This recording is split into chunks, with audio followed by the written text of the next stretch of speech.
السلام علیکم، بسم اللہ الرحمن الرحیم۔ آج میری ویڈیو کا عنوان ہے حضرت جبرائیل کو دیکھنے والے واحد صحابی۔ حضرت نبی آخر زمان محمد مصطفیٰ صلی اللہ علیہ وآلہ وسلم کی ولادت سے 2 سال پہلے آپ کے چچا اور رضائی بھائی سید الشہداء شیر خدا حضرت سیدنا حمزہ بن عبد المطلب پیدا ہوئے۔ آپ کی کنیت ابو امارہ تھی۔ اب نہایت حسین، جمیل، دبلے پتلے، چوڑی چھاتی اور دراز قد کے تھے۔ شعر و شاعری بہت پسند کرتے تھے۔ شمشیر زنی، تلوار بازی اور پہلوانی میں وہ اپنی مثال آپ تھے، جبکہ پورے مکہ میں سیدنا حضرت امیر حمزہ شکار کرنے والے شاہ سوار کے طور پر مشہور تھے۔ سیدنا حضرت حمزہ حضور نبی کریم صلی اللہ علیہ وسلم کے رضائی بھائی اس لیے تھے کہ دونوں نے ابو لہب کی لونڈی حضرت صوبیہ کا دودھ پیا تھا۔ نبی کریم صلی اللہ علیہ وسلم کی بعثت کے 6 سال سیدنا حمزہ شکار سے واپس لوٹ رہے تھے کہ کوہ صفا کے پاس آپ کو ایک لونڈی نے روک لیا اور کہنے لگی، اے ابو مارا، کاش آپ پہلے آ جاتے۔ تھوڑی دیر پہلے ہی ابو جہل نے آپ کے بھتیجے محمد کو گالیاں نکالی ہیں اور ہاتھا پائی بھی کی، لیکن محمد صلی اللہ علیہ وسلم نے کوئی جواب نہیں دیا اور چلے گئے۔ یہ سنتے ہی آپ جوش میں آ گئے، تیزی کے ساتھ خانہ کعبہ کی طرف بڑھے، بغیر کسی اور طرف متوجہ ہوئے سیدھا ابو جہل کے پاس چلے گئے اور جاتے ہی اس کے سر پر زور سے اپنی کمان دے ماری۔ ابو جہل کے سر سے خون کا فوارہ نکل پڑا۔ بنو مخزوم کے کچھ لوگوں نے آگے بڑھ کر سیدنا حضرت حمزہ کو روکا اور کہنے لگے، اے حمزہ، کیا تم بھی بد دین ہو گئے ہو؟ نبی پاک صلی اللہ علیہ وسلم کے چچا حضرت سیدنا حمزہ فرمانے لگے، جب اس کی حقانیت مجھ پر ظاہر ہو گئی ہے، تو کون ہے جو مجھے اس کو ماننے سے روک سکتا ہے؟ پھر فرمایا، میرا دین وہی ہے جو میرے بھتیجے کا ہے۔ میں گواہی دیتا ہوں کہ وہ اللہ کے رسول ہیں۔ اگر تم میں طاقت ہے تو مجھے مسلمان ہونے سے روک کر دکھاؤ۔ موجم کبیر 140، حدیث نمبر 2926۔ پیارے آقا محمد مصطفیٰ صلی اللہ علیہ وسلم آپ رضی اللہ تعالیٰ عنہ سے بے حد محبت کیا کرتے تھے اور فرماتے تھے کہ ایک دفعہ ایک صحابی بارگاہ رسالت میں حاضر ہو کر عرض کرنے لگے، میرے ہاں لڑکے کی ولادت ہوئی ہے، میں اس کا کیا نام رکھوں؟ تو رحمت عالم صلی اللہ علیہ وسلم نے ارشاد فرمایا، لوگوں میں مجھے اپنے چچا حمزہ سے محبت ہے، لہٰذا انہی کے نام پر اپنے بچہ کا نام رکھو۔ نبی پاک صلی اللہ علیہ وسلم کی بعثت سے 13ویں سال آپ بھی نبی پاک صلی اللہ علیہ وسلم کے ساتھ مدینے ہجرت کر گئے، جہاں پہنچ کر آپ نے اپنی زندگی کی ہر جنگ میں مسلمانوں کے علم بردار رہے۔ رمضان المبارک 1 ہجری میں 30 سواروں کی قیادت کرتے ہوئے اسلامی لشکر کا سب سے پہلے علم آپ رضی اللہ تعالیٰ عنہ نے سنبھالا۔ 2 ہجری میں حق اور باطل کا پہلا معرکہ میدان بدر میں پیش آیا تو آپ رضی اللہ تعالیٰ عنہ بڑے جوش اور جذبے کے ساتھ شریک ہوئے اور مشرکین کی کئی سو ماؤں کو ٹھکانے لگا دیا۔ مکہ کے مشہور جنگجو عتبہ کو سیدنا حضرت حمزہ نے ایک ہی وار میں ختم کر دیا، جس سے مسلمانوں کی دھاک بیٹھ گئی۔ آپ کے دونوں ہاتھوں میں تلوار تھی اور سر پر شتر مرغ کی کلگی سجا رکھی تھی۔ ایک ہی وقت میں 2 کافروں کو جہنم واصل کرتے اور فرماتے جاتے تھے، میں اسد اللہ ہوں۔ ایک مرتبہ حضرت سیدنا امیر حمزہ نے بارگاہ رسالت میں درخواست کی کہ میں حضرت جبرائیل علیہ السلام کو اصلی صورت میں دیکھنا چاہتا ہوں۔ ارشاد ہوا، آپ دیکھنے کی طاقت نہیں رکھتے۔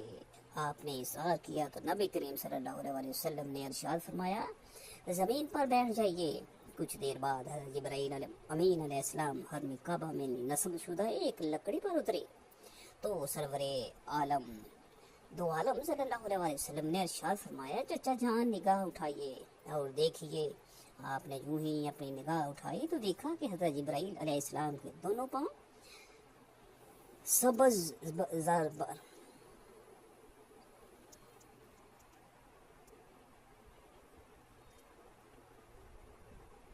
آپ صلی اللہ علیہ وآلہ وسلم کے دونوں پاؤں سبز زبر جد کے ہیں۔ بس اتنا ہی دیکھ پائے اور تاب نہ لا کر بے ہوش ہو گئے۔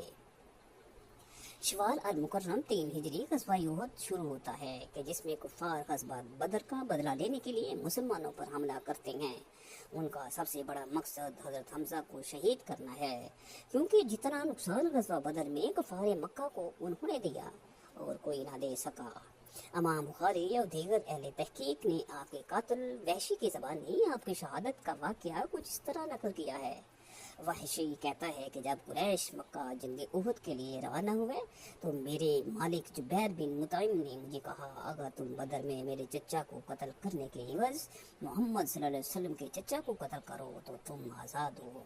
मैं हबशी नस्ल था और हर बार छोटा निज़ाम मारने का माहिर था। हिंद ज़ौजा अबू सुफियान ने भी मुझसे कसीर अनाम का वादा किया, क्योंकि उसका बाप उतबा भी हज़रत हमज़ा के हाथों हलाक हुआ था। जैसे ही जंग शुरू हुई तो मैं हज़रत हमज़ा की तलाश करने लग गया। अचानक देखता हूँ एक जवान मर्द लोगों को अपनी तलवार से काटता जा रहा है।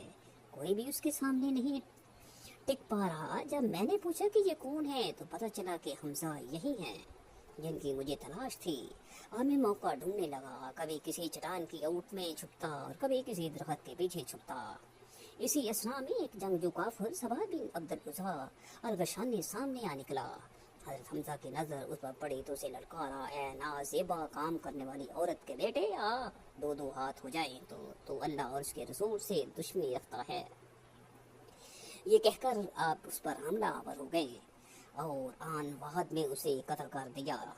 फिर उसके बेजान लाशा से ज़रा उतारने के लिए उस पर झुके तो जोर लगाने से आपका पाँव कदरे फिसला तो आपके पेट पर मौजूद जरा सिरक गई। मैं एक चट्टान की ओट में हाथ लगाए बैठा था। मैंने अपने नेज़े को पूरी कुव्वत से आपके पेट पर दे मारा। जुनून आपके नीचे से अंदर घुसा और पार निकल गया। आपने गज़बनाक शेर की तरह मुझ पर झटपटना चाहा, लेकिन वार मुहलिक और जख्मकारी था। आप उठ ना सके। मैं वहाँ से चला आया। जब आपकी रूह कफ्स अंसरी से परवास कर गई तो फिर वहाँ आया। उसके बाद हज़रत हमज़ा का पेट चाक करके कलेजा निकाल लिया गया। हिंदा ज़ौजा अबू सुफियान ने कलेजे को चबाया, निकलने की कोशिश की लेकिन निकल ना सके। फिर उसे थूक दिया। फिर हिंदा ने काफिर औरतों के साथ मिलकर हज़रत हमज़ा के कान नाक काट कर उन्हें लड़े में परोकर उनके कड़े भसू बंद और पासेब बनाए और उन्हें पहनकर मक्का में दाखिल हुई। जब नबी करीम सल्लल्लाहु अलैहि वसल्लम ने हज़रत हमज़ा के जिस्म को देखा तो आप सल्लल्लाहु अलैहि वसल्लम रोना शुरू कर देते। आपके कटे हुए जिस्म को देखकर शिद्दत गम से आप सल्लल्लाहु अलैहि वसल्लम की आवाज़ बुलंद हो गई। फिर आप सल्लल्लाहु अलैहि वसल्लम ने इरशाद फरमाया, हमज़ा सैयदुश शुहदा हैं। नबी करीम सल्लल्लाहु अलैहि वसल्लम हज़रत हमज़ा के जिस्म के पास खड़े थे। आप सल्लल्लाहु अलैहि वसल्लम ने हज़रत हमज़ा को मुखातब करते हुए फरमाया, ए चचा जान, अल्लाह ताला आप पर रहम फरमाए। बिलाशुबा आप खूब सिला रहमी करने वाले और कसरत से नेकियां करने वाले थे। हज़रत सैयदना हमज़ा की शहादत के कितने दिनों बाद तक भी नबी करीम सल्लल्लाहु अलैहि वसल्लम यही फरमाते रहे, ए चचा, आपकी जुदाई से बढ़कर मेरे लिए और कोई सदमा नहीं हो सकता। हज़रत सफ़िया, जो कि हज़रत सैयदना अमीर हमज़ा की हकीकी बहन थी, जब वो अपने भाई की शहादत के बाद आपके जिस्म अतहर को देखने आई तो रसूल पाक सल्लल्लाहु अलैहि वसल्लम ने उनको ना देखने दिया। अंदाज़ा कीजिए मुसलमानों, क्या हाल होगा उस वक़्त के जब नबी पाक सल्लल्लाहु अलैहि वसल्लम के प्यारे चचा के जिस्म मुबारक को शहादत के बाद भी काटा गया होगा। अल्लाह अकबर। हज़रत सफ़िया ने 2 चादरें दी कि उनमें मेरे भाई को दफना दिया जाए। दफनाती वक्त एक और अंसारी का जिस्म मुबारक बेगोरो कफन था, इसलिए नबी पाक सल्लल्लाहु अलैहि वसल्लम ने एक चादर में उनको कफन दिया और दूसरी चादर में अपने चचा को ढांप दिया। चादर इस कदर छोटी थी कि सर ढांपते थे तो पाँव नंगे हो जाते थे, और अगर पाँव ढांपते जाते तो सर नंगा हो जाता था। अल्लाह अकबर। हज़ूर सल्लल्लाहु अलैहि वसल्लम फरमाने लगे कि सर को ढांप दिया जाए और पाँव पर घास डाल दी जाए। हज़रत सैयदना हमज़ा के कातिल वहशी जब कबूल इस्लाम के बाद नबी करीम सल्लल्लाहु अलैहि वसल्लम की खिदमत में हाजिर हुए तो आप सल्लल्लाहु अलैहि वसल्लम ने दुख भरे लहजे में पूछा, क्या तुम ही वैशी हो मेरे चचा हमज़ा के कातिल? वैशी रोते हुए बोले, जी हजूर, मैं ही हूँ। हजूर सल्लल्लाहु अलैहि वसल्लम कहने लगे, क्या तुम अपना चेहरा मुझसे छुपा सकते हो?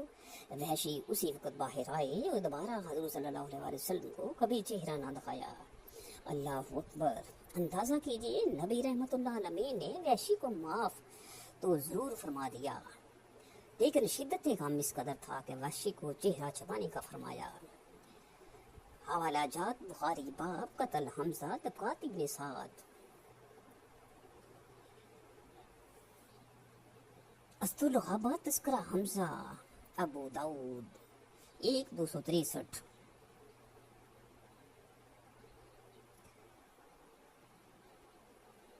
وما علینا الا البلاغ المبین. یہی تھی آج کی میری ویڈیو. مجھے اور آپ سننے والوں کو اللہ تعالیٰ کے حکم اور حضور صلی اللہ علیہ